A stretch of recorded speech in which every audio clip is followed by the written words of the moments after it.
Alors je lis rapidement pour gagner le temps. Genèse 40, le verset 1 jusqu'au verset 3. Il est dit: après ces choses, il arriva que les chansons et le panetier du roi d'Égypte offensèrent leur maître, le roi d'Égypte.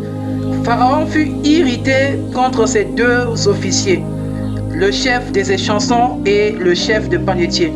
Et il les fit mettre dans la maison du chef des gardes, dans la prison, dans le lieu où Joseph était enfermé. Amen. Alors pouvez vous asseoir. Alors le thème qui fera objet de notre enseignement ce soir, c'est intitulé Les deux officiers de Pharaon. Donc voilà donc le thème de ce soir. Écoutez, Gédéon était l'homme le plus déconsidéré de sa famille. Si vous lisez la Bible, pourtant c'est lui qui délivra son peuple. Et je viens donc dire à quelqu'un, il se peut que tu sois moins considéré devant les gens ou au sein de ta famille, mais Dieu sait que c'est toi qui dois manifester sa gloire. Dieu sait que c'est toi qui dois délivrer ta famille. Et Dieu sait que c'est toi qui dois délivrer les nations. Amen. Jésus est apparu, si vous vous rappelez, comme la Bible dit, comme une faible plante. Mais pourtant, c'est lui qui portait le salut de l'humanité. Donc même si tu es négligé parce que tu n'as pas d'argent, laisse-moi te dire que Dieu va confondre les grands de ta famille et de ton entourage par toi. Il va te lever de cette condition. As-tu constaté que Gédéon ne se croyait pas capable? Mais quand il écouta les deux Madianites lui disant que le pain c'est l'épée, il comprit que la parole qu'il avait était toute une épée. Donc toute une arme pour lui. Alors mon frère, ma soeur, la parole sémence qui est en toi est toute une arme. Tu peux donc parler et la chose se fera telle que tu l'as dit. Vous vous rappelez du samedi par exemple passé, il y avait eu une grande pluie ici et il y avait un grand vent également qui était au rendez-vous. Vous allez remarquer que ici du haut de cette chaire, j'avais dit à ceux qui étaient là que c'était donc les esprits des eaux. Mais vous allez constater que comme je l'ai dit, la pluie a persisté pendant un moment. Et dans mon cœur, j'avais frémi. Je me suis dit que, ah Seigneur, j'ai dit devant ce peuple que c'était les esprits des eaux. Et que si ce peuple priait, la pluie va s'arrêter. Mais voici que ce peuple a prié. Mais rien ne se passe. Alors, je doutais un petit instant. Et je me suis dit que, ah, ce peuple va me prendre pour un prétentieux. Ce peuple dira que cet homme n'a réellement pas Dieu. Seigneur, fais quelque chose. Et pendant que j'étais en train de penser ainsi, la voix me parle et me dit, pourquoi tu doutes? Va prendre du sable, prie et jette cela en l'air. Et comme il faut toujours obéir à Dieu, même si cela paraît illogique, même si cela paraît insensé, comment un simple sable va faire dissiper la tempête? Mais comme nous sommes des enfants de l'obéissance, il faut toujours obéir à la conduite du Seigneur. Alors, j'exécuta donc ce que le Seigneur m'avait dit. Et quand je le fis, la pluie commença à diminuer et jusqu'à s'arrêter. Pour montrer par là qu'il ne faut donc pas douter. En toi, tu as le pouvoir. Et il est en nous pour accomplir des grandes choses. D'ailleurs, la Bible dit que celui qui est en nous est plus grand que celui qui est dans ce monde. Et dans Jean 14, 12, il est dit que vous ferez des plus grandes choses. Donc, le pouvoir est en vous. Il suffit juste pour vous de parler et prononcer tout simplement la parole et Dieu l'accomplira. Votre responsabilité, c'est de simplement prononcer la parole et lui, sa responsabilité à lui, c'est de faire en sorte que cette parole puisse s'accomplir. Amen. De la même manière que Gédéon avait compris, après avoir écouté ces deux Madianites que je viens de dire, vous aussi comprenez que vous êtes des grands. Vous êtes des libérateurs. Amen. Vous allez remarquer qu'Abraham était sur la montagne. Mais il avait dit ceci à son fils, alors que son fils lui avait demandé, mais père, il n'y a pas l'agneau. Il répondit que Dieu se pourvoira de l'agneau. Je souligne, Dieu se pourvoira et non Dieu pourvoira. Et donc quand on dit que Dieu se pourvoira de l'agneau, en d'autres termes, Dieu deviendra lui-même l'agneau. Et Dieu est ton agneau. Donc ne regarde pas à tes erreurs. Ne regarde pas à tes faiblesses. Mais regarde tout simplement à Jésus. Puis avance. Arrange ta vie s'il faut l'arranger. Et continue à avancer. Tu es tombé certainement hier. Mais relève-toi puis avance. Ne vous inquiétez pas des persécuteurs. Des gens qui vous découragent. Mais vous allez tout simplement de l'avant. même si on ne croit pas en toi, avance quand même. Dieu croit en toi. Que personne ne te définisse, mais laisse Dieu te définir. Jésus nourrissait du pain et des poissons la foule, mais les mêmes l'ont crucifié. Il y a des gens que tu feras du bien, mais il va te rendre cela en monnaie de singe. Jésus, les mêmes à qui il faisait du bien, c'est les mêmes encore qui le critiquaient.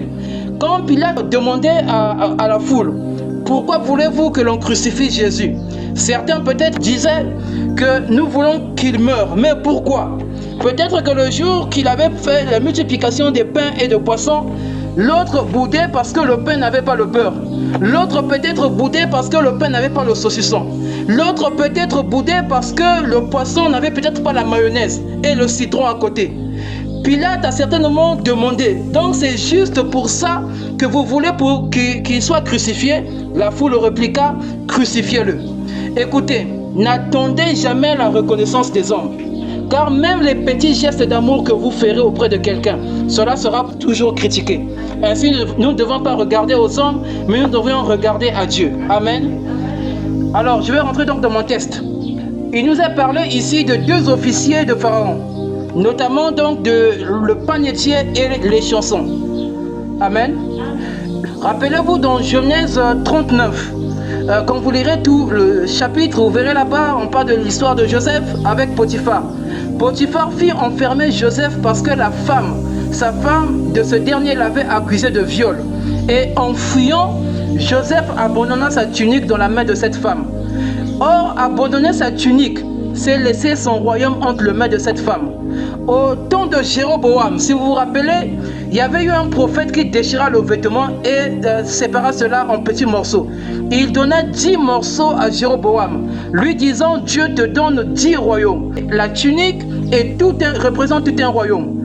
Ainsi, quand vous tombez sous le charme de la beauté de Jésus, il faut lui ravir son manteau, qui est le royaume, afin que vous deveniez à votre tour aussi le royaume de Dieu. Amen. Joseph était humilié, mais c'était une épreuve en vue de la gloire future, mais aussi pour qu'il enseigne la sagesse divine. Et ça, nous pouvons le lire dans le psaume 105, le verset 17 jusqu'au verset 22. Il est dit, il envoya devant eux un homme, Joseph fut vendu comme esclave. On serra ses pieds dans les liens, on le mit au fer, jusqu'au temps où arriva ce qu'il avait annoncé, et où la parole de l'Éternel l'éprouva.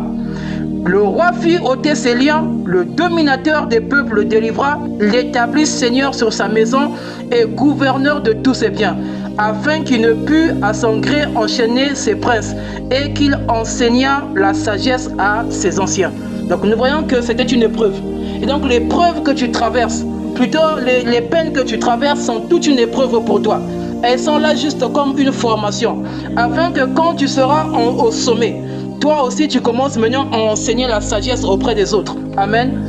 Nous ne savons pas dans la Bible la faute commise par les deux officiers. Quand nous avons lu notre chapitre, il nous a dit directement que Pharaon fut irrité par ces deux officiers. Alors nous ne savons pas ce qui se passa. La Bible ne mentionne pas qu'est-ce que ces deux officiers avaient fait pour que Pharaon soit irrité, pour que Pharaon soit offensé. Mais comme la Bible ne le dit pas, nous sommes allés voir un peu dans les commentaires anciens du judaïsme, notamment dans le Midrash et dans le Targums, ainsi dans les traductions rabbiniques. Là-bas, on trouve les détails ajoutés. Le premier commentaire, il dit que certains disent qu'une mouche aurait été trouvée dans la coupe de Pharaon. Un autre vient dire que d'autres disent qu'un caillou ou une impureté aurait été trouvée dans le pain. Et un autre commentaire dit que quelques traditions parlent même d'une suspicion d'empoisonnement et de complot contre le roi.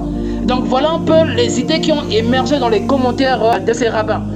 Alors, comme nous sommes des chrétiens qui s'appuient sur la Bible et que notre absolu c'est la Bible, vous êtes d'accord avec moi que nous ne pouvons pas mettre foi à tout ce que ces commentaires ont dit. La Bible nous dit que que Pharaon fut irrité, alors nous nous arrêtons simplement par là. Et ce que la Bible ne dit pas, nous ne pouvons pas commencer à philosopher là-dessus. Amen. Dans l'Égypte antique, les chansons étaient donc le responsable des boissons du roi. Il s'assurait de la sécurité et de la pureté du vin. Le panetier, lui, était le responsable du pain royal, qui n'est autre que la nourriture du roi. Et le dictionnaire français nous dit ceci: les chansons, c'est un nom masculin, et au féminin, on dit les chansons. Eh bien, les chansons, c'est un officier qui était chargé de servir à boire dans une cour divine, royale ou princière. Le panetier, lui, selon le dictionnaire, c'est celui qui a le soin de la paneterie. Et la paneterie est un lieu où se fait la distribution du pain dans les grandes maisons, les communautés, les collèges, les hospices, etc. Le rôle donc de les chansons, nous l'avons dit, c'était donc de servir le vin au roi. Il goûtait précisément les boissons avant que Pharaon puisse en boire, pour éviter tout empoisonnement. C'était donc un poste de très grande confiance. Et le rôle du panetier, lui aussi, c'était un peu similaire. Le rôle du panetier était aussi de s'assurer que le pain et que les aliments que le roi devait manger étaient de très bonne qualité. Comme les chansons, ils avaient donc accès direct à ce que Pharaon consommait. C'est donc une place stratégique pour eux. Et deux fonctions vitales là se présentent à nous. Il y a donc le vin et le pain. Or, le vin, c'est la joie et le pain, c'est la nourriture. Et dans Ecclésiaste 2, le verset 24, il est dit: il n'y a de bonheur pour l'homme qu'à manger et à boire, et à faire jouir son âme du bien-être au milieu de son travail. Mais j'ai vu que cela aussi vient de la main de Dieu. Et donc, voilà donc la joie de l'homme, c'est de boire et de manger. Et donc, si Pharaon était irrité, certainement que le boire et le manger avaient posé problème. Amen. Les chansons est celui qui présente donc la coupe que Pharaon pouvait boire. En hébreu, son titre donc est lié à l'action de faire boire. Dans son rêve, il voit une vigne à 3 sarments. Or, Jésus est identifié aussi comme la vigne. Rappelez-vous, dans Jean 15, le verset 1 jusqu'au verset 6, il est dit ceci: je suis le vrai cep, et mon père est le vigneron. Tout sarment qui est en moi et qui ne porte pas de fruits, il le retranche. Et tout sarment qui porte du fruit, il l'émonde, afin qu'il porte encore plus de fruits. Déjà vous êtes purs, à cause de la parole que je vous ai annoncée. Demeurez en moi et je demeurerai en vous. Comme le sarment ne peut être de lui-même porter du fruit s'il ne demeure attaché au cep, ainsi vous ne pouvez non plus si vous ne demeurez pas en moi. Je suis le cep, vous êtes les sarments. Celui qui demeure en moi et en qui je demeure porte beaucoup de fruits, car sans moi vous ne pouvez rien faire. Si quelqu'un ne demeure pas en moi, il est jeté dehors comme le sarment, et il sèche. Puis on ramasse les sarments, on les jette au feu et on les brûle. Amen. Dans notre texte ici, il est parlé aussi du chiffre 3. Et le chiffre 3 évoque donc la résurrection. Rappelez-vous que Jésus ressuscita donc le 3e jour. Et le 3e jour donc parle de la résurrection. Et je vous donne donc un témoin phare qui nous montre que le chiffre 3 parle de la résurrection. Et c'est Osée le chapitre 6, le verset 2. Il est dit: il nous rendra la vie dans 2 jours. Le 3e jour, il nous relèvera. Et donc le chiffre 3 parle donc de la résurrection. Amen. Le panetier porte sur sa tête 3 corbeilles de pain, qui est donc les ouvrages d'un boulanger. Et contrairement au vin naturel, le pain du panetier est un ouvrage, symbolisant ici les œuvres de la loi et l'effort humain. En Genèse, les oiseaux de proie qui dévorent donc le pain qui sont sur les paniers du panetier symbolisent aussi donc le malin qui vient voler donc les semences. Et ça, nous pouvons le lire dans Matthieu 13, le verset 4 ainsi que le verset 19. Un semeur sortit pour s'aimer. Comme il s'aimait, une partie de la semence tomba le long du chemin. Les oiseaux vinrent et la mangèrent. Lorsqu'un homme écoute la parole du royaume et ne la comprend pas, le malin vient et enlève ce qui a été semé dans son cœur. Cet homme est celui qui a reçu la semence le long du chemin. Donc voilà donc ce que le malin fait. Et Joseph expliquait les songes. Or, celui qui explique les songes est Dieu. car Dieu seul peut expliquer les songes. Et ça, nous pouvons le lire dans Genèse 40, le verset 8. Il est dit, ils lui répondirent, nous avons eu un songe, et il n'y a personne pour l'expliquer. Joseph leur dit, n'est-ce pas à Dieu qu'appartiennent les explications? Racontez-moi donc votre songe. Et dans le verset 22, il est dit, mais il fit pondre le chef des panetiers selon l'explication que Joseph leur avait donnée. Et donc nous comprenons que Joseph est Dieu. Joseph était donc Dieu à ce moment-là. Et dans Genèse 41, le verset 16, il est dit, Joseph répondit à Pharaon en disant, ce n'est pas moi, c'est Dieu qui donne une réponse favorable à Pharaon. Et donc même quand un homme donne une explication d'un songe, ce n'est pas lui, mais c'est par la puissance de Dieu. Ainsi donc celui qui explique ne doit jamais s'enorgueillir, parce que tout vient de lui. Si Dieu décide de ne plus donner la réponse, vous verrez que cet homme sera maintenant incapable d'interpréter. Amen. Amen. Joseph se tient donc entre les deux officiers dans la prison, comme Jésus se tenait avec les deux brigands à la croix. Rappelez-vous dans Luc 23, le verset 32 jusqu'au verset 43, Jésus était crucifié avec deux brigands. Jésus était aussi donc tout un brigand, car il avait été placé au milieu des malfaiteurs. Selon Marc 15, le verset 28, il est dit, ainsi fut accompli ce que dit l'Écriture. Il a été mis au nombre des malfaiteurs. Donc Jésus était un brigand, Jésus était un malfaiteur. Et Marc 15, 28, quand il parle là, il se réfère à Ésaïe 53, le verset 2. Ésaïe 53, le verset 12, plutôt j'allais dire, il est dit là-bas, c'est pourquoi je lui donnerai sa part avec les grands.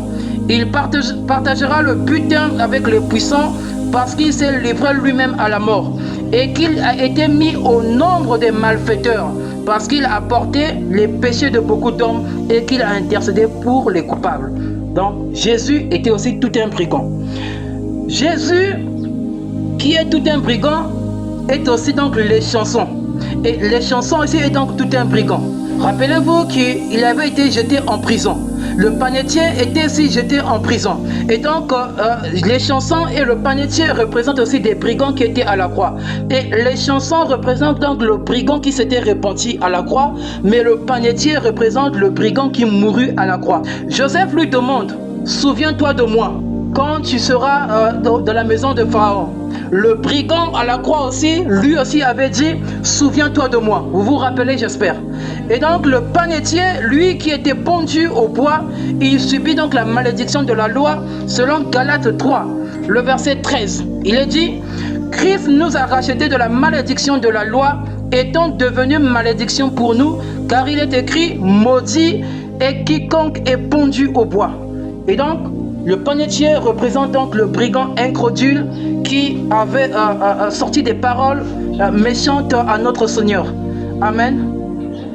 Notre texte de base, si vous faites attention, cela montre déjà la Sainte Seine. Et la Sainte Seine, c'est donc le repas du Seigneur. Le corps qui est rompu, c'est donc le panetier qui est exécuté. Et le sang versé, c'est donc les chansons rétablies pour servir la coupe. Jésus dit ceci dans Matthieu 26, le verset 26 jusqu'au verset 28. Pendant qu'il mangeait, Jésus prit du pain et après avoir rendu grâce, il le rompit et le donna aux disciples en disant, prenez, mangez, ceci est mon corps. Il prit ensuite une coupe et après avoir rendu grâce, il la leur donna en disant, buvez-en tous, car ceci est mon sang, le sang de l'alliance qui est répandu pour plusieurs, pour la rémission des péchés. Et donc, ici, donc, comme je disais, le corps rompu, donc c'est le panetier, et le sang versé, c'est donc les chansons qui est rétabli. Et donc, les chansons ici, est aussi donc Joseph. Les chansons, c'est aussi le panetier. Jésus à la croix est à la fois le brigand à gauche, Jésus est encore le brigand à la droite. Amen. Les chansons, donc, j'ai dit, servaient du vin. Et le panetier servait du pain. Jésus disait ceci est mon corps. Donc, mangez le pain, c'est manger mon corps. Et ceci est mon sang. Buvez donc, boire du sang, c'est tout le fruit de la vigne. Or, si vous remarquez, la vigne était un fruit moissonné au mois de Tisri, dans le 7e mois de l'année juive. Et ça, nous pouvons le lire dans Lévitique 23.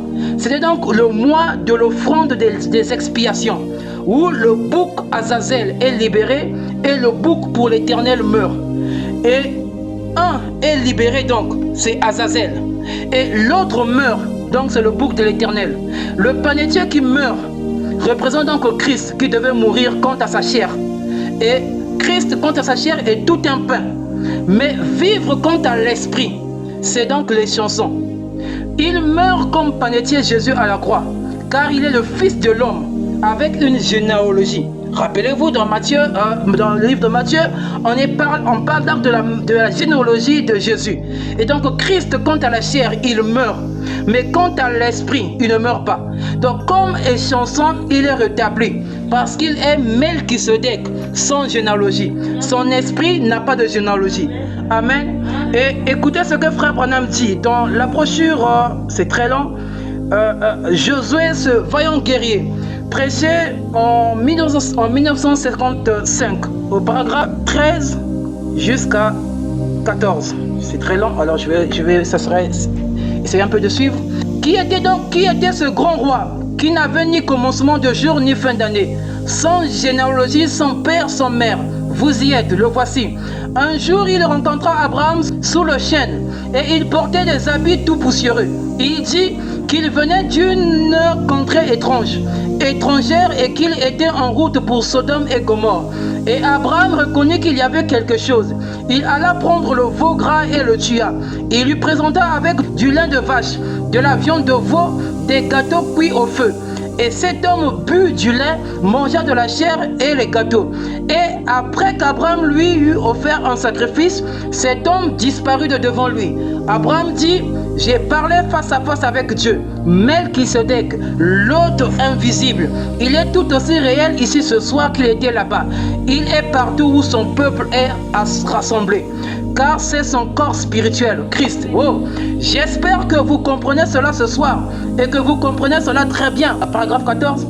Écoutez, si mon esprit était comme mon ombre, était l'ombre de quelque chose de matériel, disons que mon ombre était l'esprit de quelque chose de matériel, et le corps surnaturel, donc le corps du Seigneur Jésus est l'ombre, pour ainsi dire, le corps physique naturel du Seigneur. Et remarquez, si les guérisons, la puissance, les visions et que Christ avait en lui quitté son ombre, c'est qu'alors Christ est paralysé. Son corps naturel est paralysé. Si en effet, si son corps physique se déplace, son ombre devra se déplacer avec lui. Si nous sommes en Christ par le baptême du Saint-Esprit, tel que le corps de Christ se déplace, c'est ainsi que d'autres corps se déplaceront sur la terre, car ce dernier est une ombre de son corps. Amen. Le corps du Seigneur Jésus-Christ a toujours été présenté sous forme de type, et il l'est ce soir. Eh bien, on les fait sortir des choses du monde. Ils sont prédestinés par Dieu, appelés de Dieu, élus de Dieu, choisis de Dieu, sauvés par Dieu, baptisés dans le corps de Christ par le Saint-Esprit, et deviennent membres de ce corps, vivant, prêt et disposé. Mon ombre bougera chaque fois qu'un membre de mon corps bouge. Et le corps du Saint-Esprit, le corps Saint-Esprit du Christ, bougera tel que Christ bouge.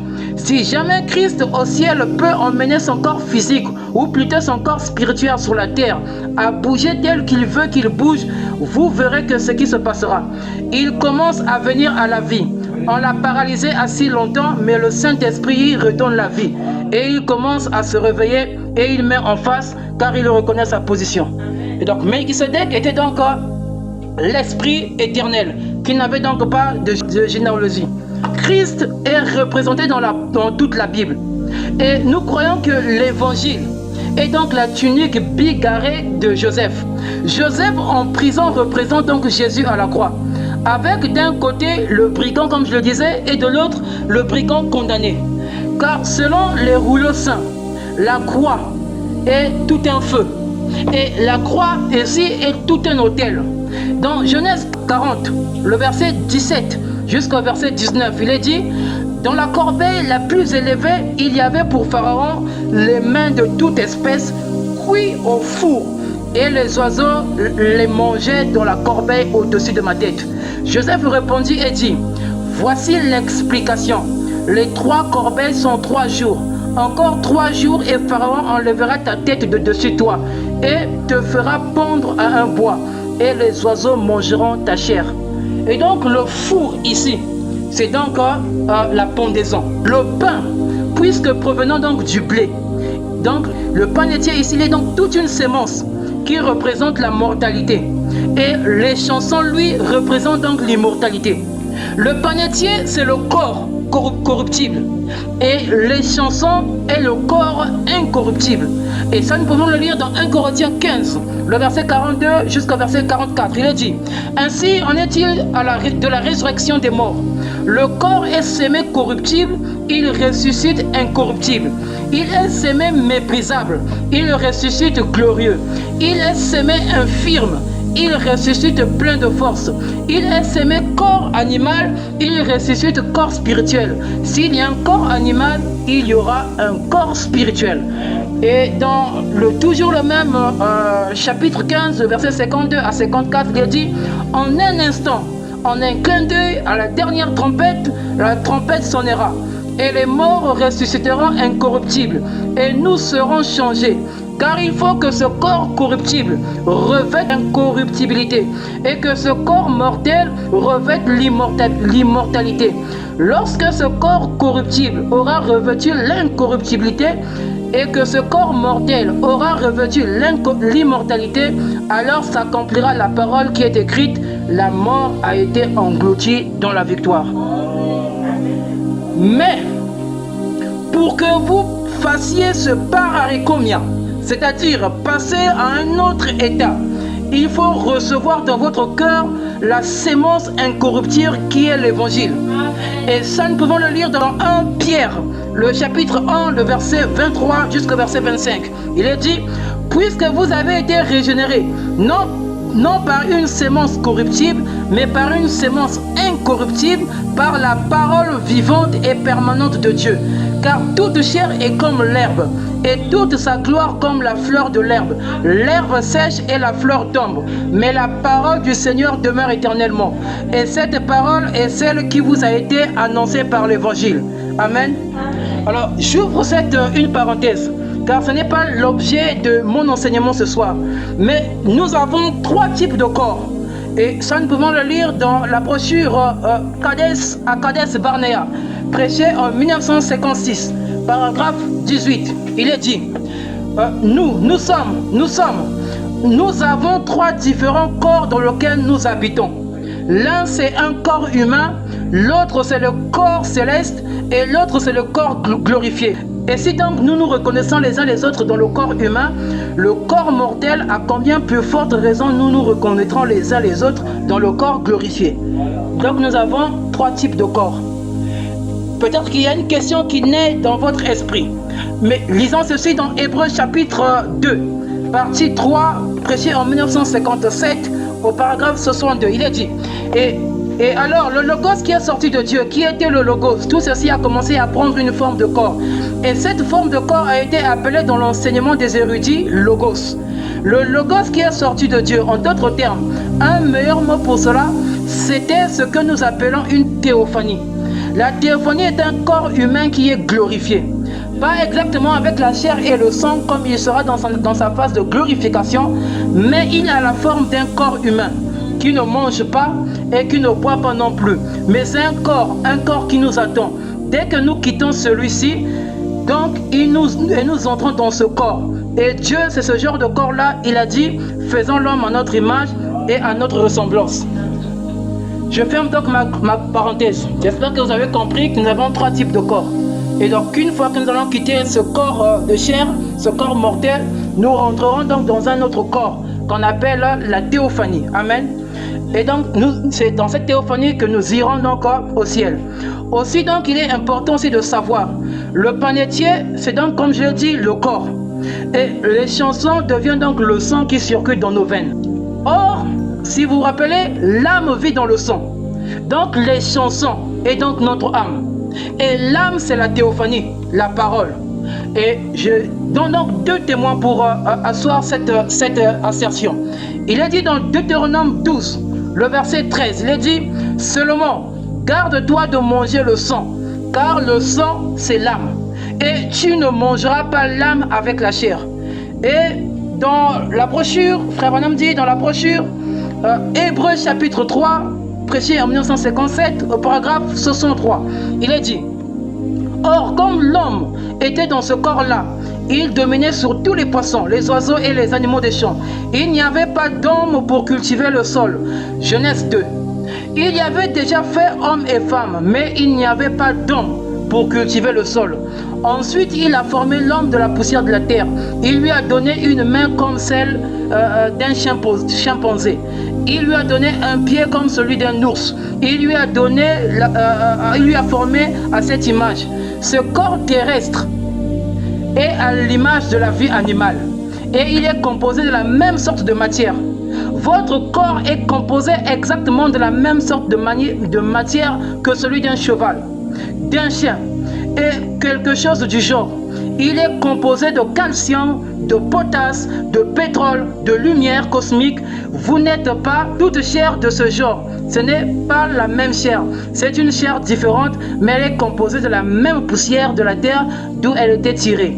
Cependant, la différence entre l'animal et l'homme, c'est que Dieu a mis une âme dans l'homme. Il n'a pas mis l'âme dans l'animal. En effet, l'âme qui était dans l'homme, c'est la théophanie. Donc voilà ce qu'est l'âme. Nous comprenons aussi maintenant le pourquoi le panetier devait mourir et que le chanson devait donc repartir dans le palais pour servir le roi. Nous laisserons nos corps un jour et nos âmes seront dans la gloire un jour, dans un nouveau corps. Amen. Et ça, nous pouvons le lire dans la communion par la rédemption, prêché en 1955, au paragraphe 18. Il est dit: notre être intérieur aujourd'hui, nos cœurs débordent de joie, de la pensée qu'un jour cette vieille tente terrestre dans laquelle nous habitons maintenant, qui est pareille à une cage qui retient un oiseau, cette monte d'argile, nos âmes s'envoleront de là un de ces jours, comme un oiseau qui s'envole de sa cage, jusque dans les bras de celui qui l'aime. Quand nous devrons venir, nous laisserons tomber cette robe de chair et nous nous envolerons. Amen. Quand Dieu frappa Adam d'un profond sommeil dans Genèse, rappelez-vous que le profond sommeil que vous lisez dans la Bible, ce n'est autre que la mort. C'était aussi donc la mort du panetier. La côte qu'on avait retirée donc d'Adam, qui n'était autre Ève, n'était autre que les chansons. Donc Ève, le côté féminin d'Adam. Rappelez-vous, à la croix, on perça le côté de Jésus. Et il y eut de l'eau et du sang. Et son esprit sortit. Et Frère Branham dit ceci, dans la brochure Jéhovah Jireh, partie 1, au paragraphe 62. Prêché en 1962 au paragraphe 160. Voilà. Il est dit, remarquez maintenant, un profond sommeil tomba sur Abraham. C'était la mort. Et d'après ce profond sommeil, il vit une fournaise ardente, laquelle représente l'enfer, etc. Donc, quand vous lisez profond sommeil dans Genèse, cela parle donc de la mort. Amen. Et dans la brochure, Christ est le mystère de Dieu révélé, prêché en 1963 au paragraphe 185 et 186. Il est dit, maintenant, voyez-vous, son secret de faire quoi? De rétablir Ève, qui était tombée. En effet, elle était une préfiguration de l'Église. Et maintenant, remarquez, de même que Dieu a ouvert le côté d'Adam et a retiré Ève de sa propre chair et de son propre sang, et qu'il l'a séparée de son esprit qui était masculin et féminin, la partie féminine, et l'a placée en Ève, il a pris dans le côté d'Adam cette côte dont il a formé Ève. De même, Dieu a fait la même chose en retirant le côté de Christ, le sang et de l'eau. Et Christ est la parole. De la parole, il a formé son Église. Ève, vous voyez, il a ramassé à lui de nouveau, racheté par le sang qui était sorti de son corps. Vous le voyez maintenant, le grand mystère de Dieu, maintenant en train d'être dévoilé, qui avait été caché depuis la fondation du monde, mais qu'il a montré par la préfiguration tout au long. Amen. Rappelez-vous aussi, toujours à la croix de Calvaire, Jésus cria « Élie, Élie, lama sabachthani ». Vous vous rappelez? Ensuite, il rendit l'esprit. C'est ce que la Bible dit. L'esprit rendu, c'était donc les chansons qui devait retourner dans la gloire et donc dans le palais. Amen. Les chansons, rappelez-vous, avaient oublié pendant 2 ans Joseph. Joseph, après avoir interprété le songe les chansons, il lui avait dit: souviens-toi de moi quand tu seras dans le palais, afin que je sorte de ce lieu. Malheureusement, les chansons l'avaient carrément oublié. Mais 2 ans plus tard, alors il se rappela de Joseph. Et les 2 ans parlent aussi de 2000 ans où le monde a oublié Jésus, où le monde a oublié le juif Joseph. Mais au temps marqué, il se souvient de lui. Mon frère, ma soeur, de la même manière qu'on se souvient de Joseph, que Dieu se souvient de toi ce soir. À cause d'un bienfait que tu avais fait, un bienfait que tu avais fait hier, que Dieu aussi se souvient de toi. Que l'Éternel touche le cœur d'une personne de destinée, afin qu'il change radicalement ta vie et que tu ne vives plus dans la médiocrité. Amen. Et donc j'ai dit que les 2 ans représentaient les 2000 ans qu'on avait donc oublié Jésus. Et frère Branham dit ceci: donc Jésus-Christ est le même hier, aujourd'hui et éternellement. Prêché en 1963 au paragraphe 131. Mais maintenant, nous attendons le Messie. Voyez, nous avons eu 2000 ans, comme eux aussi en avaient eu. Mais nous avons eu 2000 ans à l'attendre. Et donc nous sommes en train d'attendre pendant 2000 ans la venue du Messie. Pendant que l'Église juive l'avait rejeté. Mais nous l'attendons pendant 2000 ans déjà. Amen. L'Église que nous sommes, l'Église corps mystique de Christ, nous sommes aussi donc les chansons du roi des rois. En Égypte, Pharaon avait demandé, si vous faites attention, que le peuple de Dieu reste en Égypte, mais qu'ils adorent seulement là pendant qu'ils sont encore esclaves. Mais Moïse dit: notre adoration est une abomination pour vous. Et donc nous ne pouvons pas adorer en étant dans votre pays. En étant esclave, on ne peut pas adorer. Et donc si vous êtes encore esclave du péché, vous ne pouvez pas adorer. Vous devez sortir de la prison, ensuite adorer. Ton adoration, ta façon de vivre doit être différente du monde. Ton style de vie doit donner gloire à Dieu. Notre adoration doit être l'extraction de la vie de Christ en nous et non un spectacle de boulanger. Amen. Et donc nous devons avoir une vie digne de l'évangile. Les chansons ont un accès donc direct. Rappelez-vous, les chansons donnaient donc la nourriture, plutôt les chansons donnaient du vin au roi, le panetier donnait également donc le pain au roi. Donc ils avaient donc un accès direct au roi. Et l'Église aussi, nous avons un accès direct au roi. Quoi que vous avez le besoin, il faut tout simplement le demander. Et le roi a toujours aimé les chansons. Rappelez-vous de Néhémie. Dans Néhémie 1, le verset 11, il est dit: ah Seigneur, Néhémie était un des chansons. Il dit ceci: ah Seigneur, que ton oreille soit attentive à la prière de ton serviteur et à la prière de tes serviteurs qui veulent craindre ton nom. Donne aujourd'hui du succès à ton serviteur et fais-lui trouver grâce devant cet homme. J'étais alors les chansons du roi. Et donc, Néhémie était un des chansons. Et comme il était un des chansons, alors il trouva grâce auprès du roi. Si vous êtes un des chansons ce soir, vous trouverez grâce auprès du roi. Peu m'importe votre problème, soyez juste un des chansons et vous trouverez grâce auprès du roi. Amen. La Bible dit que le 3e jour était l'anniversaire de Pharaon. Pour nous, le troisième jour est celui donc de la résurrection. Dans Romains 1, 4, il est dit: est déclaré fils de Dieu avec puissance, selon l'esprit de sainteté, par sa résurrection d'entre les morts. Jésus-Christ notre Seigneur. Voilà donc notre emblème. Il est donc notre résurrection. Et le Saint-Esprit est ici, l'Esprit vivifiant pour donner vie à tout ce qui était mort dans ta vie. Je veux dire, Jésus est ici présent pour là où ça ne marchait pas, que ça commence à marcher. Et pour ce faire, reçois donc ta guérison maintenant. Reçois ton mariage maintenant. Reçois ta stabilité financière maintenant. Reçois ta fertilité maintenant. Reçois ton enfant maintenant. Et celui qui cherche le Saint-Esprit, reçois ton Saint-Esprit. Amen. Il est là. Il est là. C'est la présence bénie œuvrant en ce lieu. Et rien ne peut résister. Pas même les esprits des eaux. Pas même les esprits des serpents. Rien ne peut même tenir Parce que Dieu est là. Car tout genou fléchit au nom de Jésus-Christ. Amen. Le panetier a déjà été pendu au bois. Christ était notre panetier et il était déjà pendu au bois. Et il n'y a plus rien qui doit te condamner. Oh, mon grand-père a fait ceci. Oh, ma grand-mère a parlé sur moi. Mon oncle m'a maudit. Oh, un tel m'a maudit. Tu n'es plus maudit. Jésus est là ce soir pour te rendre libre. Pharaon avait dit à Moïse, je te laisse partir avec ce peuple. Vous vous rappelez? Mais laisse les peuples. Mais Moïse dit, nous sortirons avec tout ce qui est à nous. Mon frère et ma soeur, sors donc de toute la prison satanique qu'on t'a placée. Peu m'importe que cela soit la prison de ta famille maternelle, que cela soit la prison de la famille paternelle. Sors donc de cette prison. Mais fais comme Moïse. Prends tes bœufs. Prends tout ce qui est avec toi, qui est à toi, tout ce qui t'appartient, sors avec. Ne sors pas bras ballants, mais sors avec tout ce qui t'appartient, car c'est à toi. Avant la fondation du monde, Dieu te l'avait donné. Dieu l'avait inscrit dans ta pierre de naissance, et cela t'appartient, afin que cela puisse t'accompagner dans ton jour terrestre.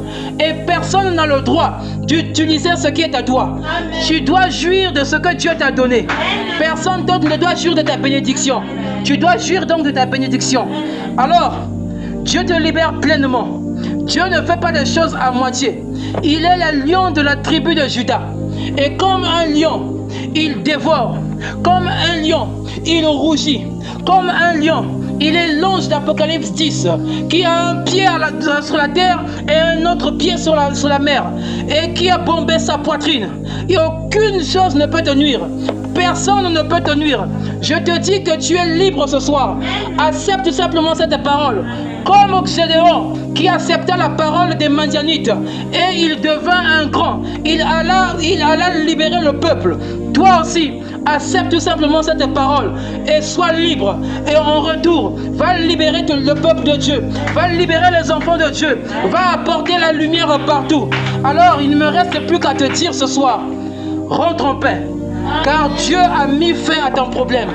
Que Dieu vous bénisse richement.